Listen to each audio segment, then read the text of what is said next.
Good afternoon, everybody. Good morning or good evening, whenever you're watching this midweek moment. The Lord be with you and also with you.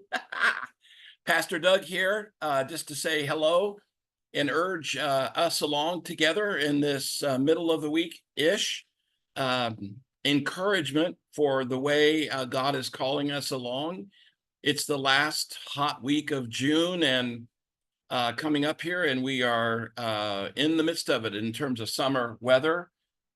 But I wanted to just bring up the sort of topic today on this midweek moment for St. Andrews in Speedway and Faith Lutheran in Avon.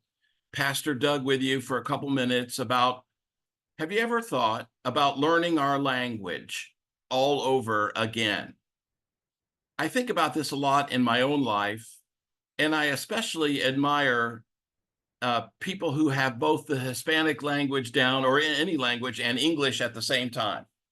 I'm meeting them all the time in restaurants and drive-throughs. I was at Chipotle over the weekend, and in that restaurant was a woman that was speaking Spanish to some customers, and then in the next moment speaking English with me. And I just so admire that. I mean, I think our English language is really hard.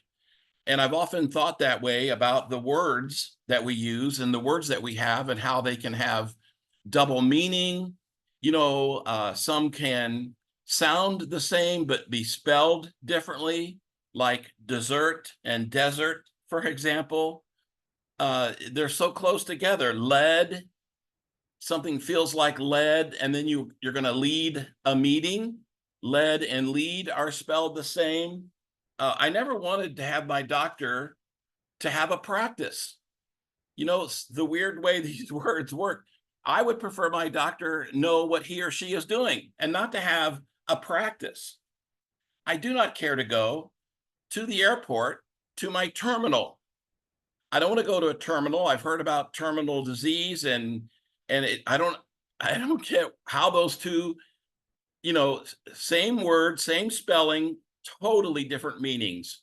Terminal illness, terminal in the airport. I don't get how, or whoever set that up. It's incredible. Principle, and the principal is my friend. So we say the principal is your pal, and that word is ended with PAL, whereas the principal who stands on principles is spelled differently. Again, there's so many of these. And when I was a chaplain, I often would say, because it was so odd, but also so perfect, that when someone was a patient, I would invite them to be a patient. I don't know if you can hear, there's landscaping crews out front here in my condo. If you can hear the motors of their, they're blowing off the debris from our drives and our porches. Thank God, right? Saves me having to go do it. Anyway, I digress. A patient. I mean, I would say it all the time because it's so true. And you and I, probably many of you have been a patient. I hope that you don't ever experience that. But when you're stuck in the bed and everything is outside of your control, just like life on some level, but especially in the bed of a hospital, we've all probably been there at one time or another. I was a chaplain for 9 years in 4, maybe 5 different hospital settings. I saw it in the emergency room. I saw it in the long-term care. I saw it in the pediatrics area and everywhere. In fact, when I had assigned to me seminary students that were in training, they would come to the hospital to do a unit of what's called CPE, Clinical Pastoral Education. CPE was, they had to have a unit of that, at least in the Lutheran seminary experience. And to come through, and some would be assigned to my area, and I would work with them. And first thing we would usually do on their orientation would be to go and look at an empty room, an empty patient's room. And I would take them in there and I would ask, what do you notice? What do you notice in this empty room? And they would point out the obvious things, the bed, the TV, the couch, and then I would mention, picture yourself laying here in this with your personal items, your clothes, your wallet, your personal effects in a bag in the corner closet. and you don't feel well and you're laying there and people come and tell you what they're going to do or who they are or what tests they're going to run or a nurse, et cetera, et cetera. We all know a little about what that's about. And the overwhelming feeling of just not being in control and having to be patient. So whoever, and I don't know how these things get decided if it just starts happening, but it's really perfectly defined to call someone a patient in a hospital because they have to be patient. Maybe that was intended by our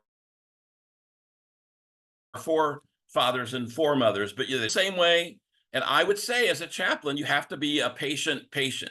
And people, some would resonate with that. Some didn't like hearing that, but the obvious point was you don't have any control. You can't go anywhere. You can't do anything, not much anyway. And so you have to be patient. You're forced to be patient, if you will. And this is our word for this coming Sunday, patience. See my little pear? Patience is a pear. If you look up the word patience, it just simply means the ability to wait. There's several definitions for patience, but it's the ability to wait. Hard to do, I get it. So patience is our fruit of the Spirit for this coming Sunday. Think about patience in your own life. One quip I have said to both churches on several occasions is the prayer for patience. There is a prayer you can pray, and it goes like this, and you're praying for patience. Lord, give me patience and give it to me now. Lord, give me patience and give it to me now. We can't wait very well in our world. We don't like it in traffic. I don't. We don't like it in restaurants or anywhere. We're not very good waiters, but much like a patient in the hospital, most of the time, if you think about it, there is no other option. We have no control, right? In a restaurant, we can't move the person ahead of us. I was talking to somebody recently about an observation I had in traffic, that there is no moving anybody forward. I can't control the person up front who's blinking, holding up traffic while they wait for total clearance to take the roundabout. Those are usually your senior citizens, God bless them, or people who don't have experience and they blink never mind. See, I'm losing my patience already. It's easy to have happen, my friends, but again, as I have said all along in our fruits of the Spirit, the hinge of being a more patient person is to come back to grace. Come back to grace. When you're in the traffic, to put on soft music. There's a station I have on my satellite radio called SPA, S-P-A, SPA, and they play music like you might hear at a spa, instrumentals and soft music and beautiful tunes that really help slow down the mind, body, and soul. Someone told me recently about an app called Healthy Minds that you can use also to help slow down the mind and become more healthy. So let's focus on patience in our lives this week and look forward to it on Sunday. Be patient. We'll do it on Sunday. God bless you. If you need anything at St. Andrews, let me know. Or Favon. Faith worships at 9 a.m. out on 10th Street, west of 267, about 2 miles or so out on the right, on the north side of 10th Street. You'll see a little building on 38 acres or 35 acres, and we're sitting there, and that's our Faith Lutheran building. You're welcome to worship with us at 9. And then St. Andrews is in Speedway, right across from the McDonald's on Crawfordsville Road. And we have worship at 11. And St. Andrews has adult education and education for kids at 10 o'clock at St. Andrews in Speedway. Reach out to me if I could be of any service. Have patience, my dear friends. And God be with you till we meet again. Amen. Amen.